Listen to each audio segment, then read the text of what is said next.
aula de ciências com a professora Vivian. Hoje estou vestindo uma blusa preta, calça comprida e um casaquinho nude.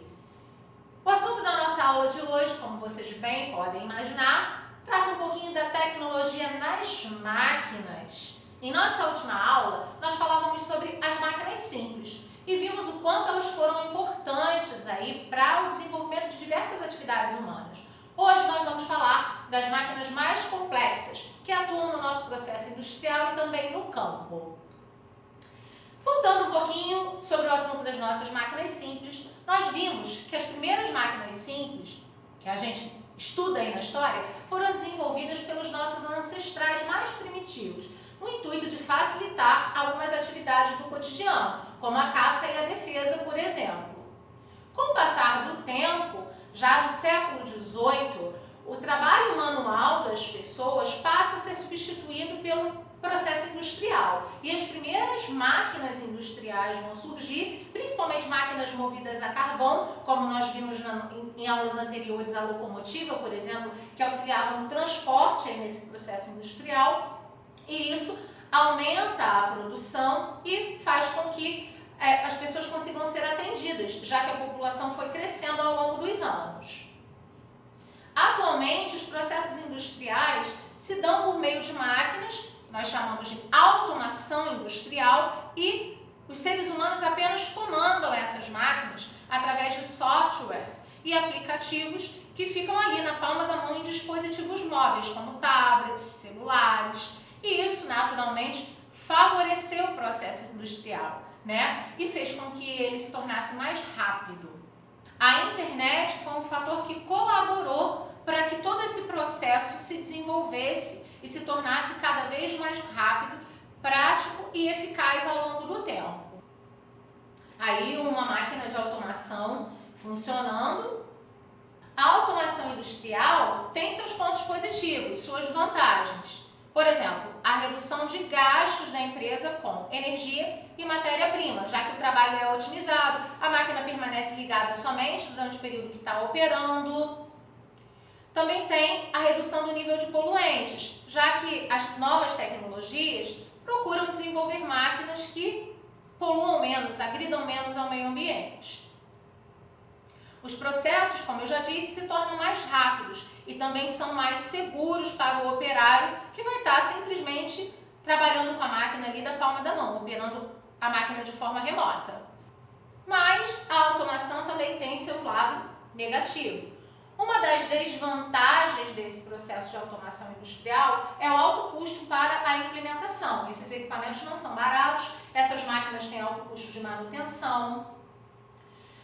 Atualmente, nós também não temos muitos profissionais especializados para lidar com esse tipo de maquinário, ainda, Isso está ainda em processo, então é possível que no futuro próximo a gente já tenha mais profissionais atuando. E se eu substituo grande parte do trabalho de uma pessoa por uma máquina, isso também gera, um índice maior de desemprego. E aí a gente tem um outro exemplo de como a tecnologia é utilizada na produção de máquinas, que é o exemplo aí do RoboShark, desenvolvido pela China, que é uma máquina usada para missões submarinas de defesa dos oceanos, dos mares daquele pessoal, ou de ataque quando necessário. É uma máquina que foi pensada para estratégias de guerra.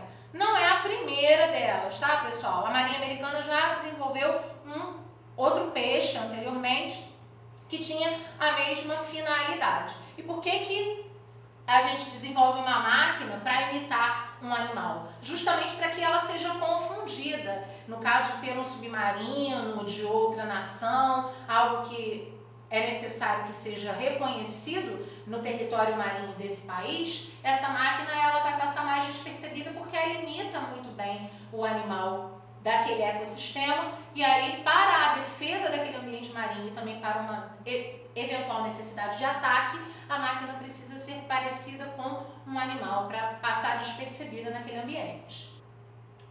E vamos falar um pouquinho sobre a tecnologia aplicada à vida no campo. O produtor rural, ele tem diversas preocupações com as quais ele precisa lidar.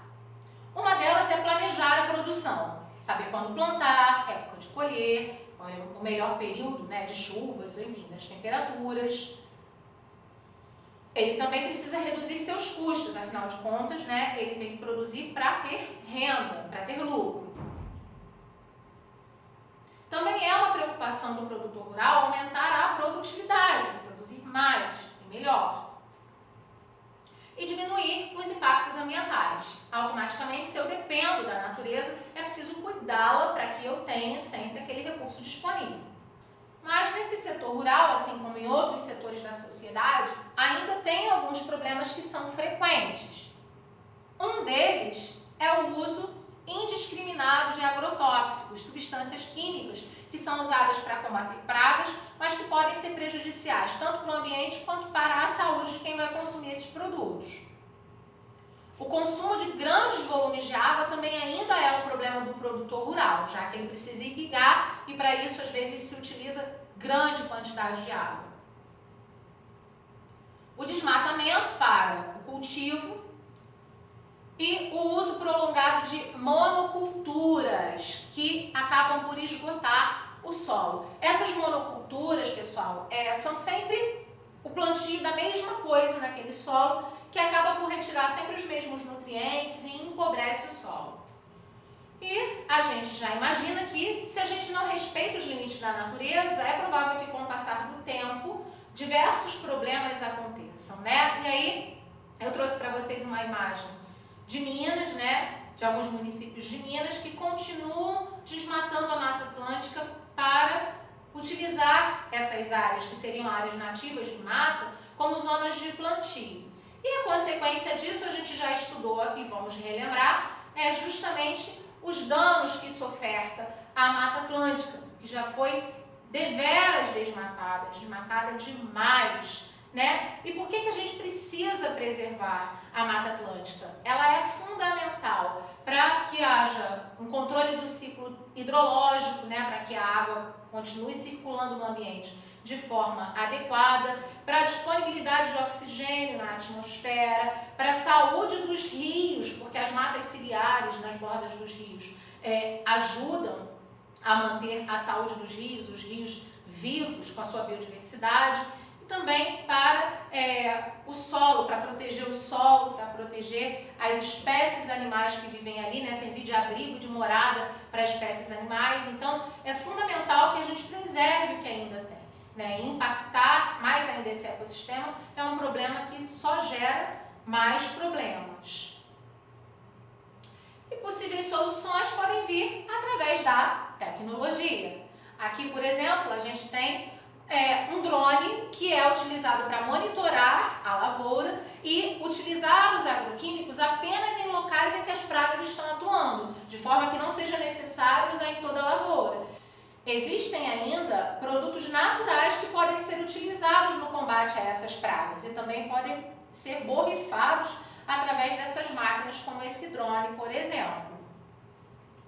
Um outro exemplo que também auxilia nessa otimização do processo da produção rural é a utilização do sistema de gotejamento de irrigação. Aqui a gente economiza água. A partir do momento que a gente monta esse sistema de irrigação, que vai acontecer por gotejamento, eu não preciso dispor de grandes volumes de água para fazer a irrigação de um determinado local na lavoura. E aí o que a gente observa nessa imagem? É muito comum, quando a gente pensa na vida no campo e no produtor rural, a gente imaginar pessoas com enxadas, né? Tratando direto ali do verde. E o que a gente tem visto atualmente é justamente uma revolução tecnológica chegando ao campo. Hoje em dia, o setor rural, ele oferta diversos empregos que contam simplesmente com tecnologia, tá? Então, existem profissões hoje em dia que utilizam a tecnologia para a atuação no campo, não mais apenas a enxada e as ferramentas. Para operar essas máquinas, toda essa tecnologia no campo, são necessários técnicos e cursos técnicos e profissionalizantes que muitas vezes estão acessíveis aí e a gente nem conhece.